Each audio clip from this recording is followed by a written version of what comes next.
Hi, I'm Ian from IBM Sustainability Support Team. In this short video, I'll show you how to compare threads in javacores.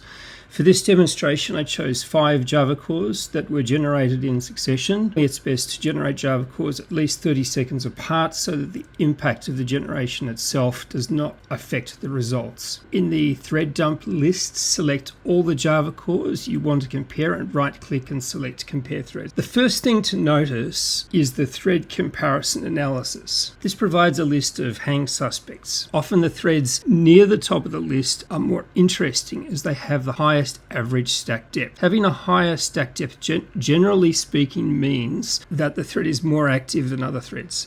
This thread is running a fairly complicated SQL statement which may be a bottleneck. It's important to understand the different thread states. Green indicates runnable state, red indicates hung, but we don't actually have any red in this list.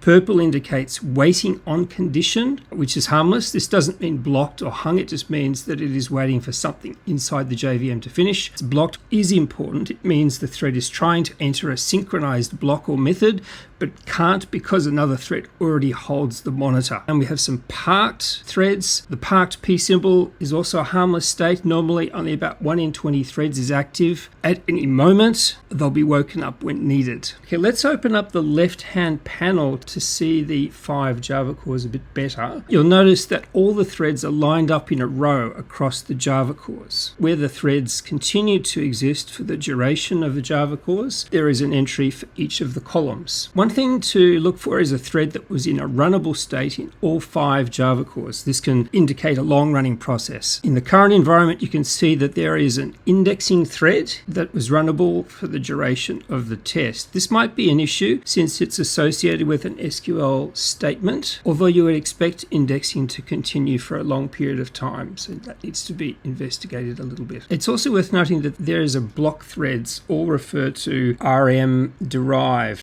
We go here and we have a look at what this is. It says this RM3 derived links. If you look at another one that is very similar, an operation RM3 derived links. That's all for this introduction. Thank you for joining us to learn about how to compare threads in javacores. If you need more assistance or would like to visualize the javacore using a GUI tool, use the link in the description to access the product documentation. We recommend the IBM Thread and Monitor Dump Analyzer for Java, known as the TMDA.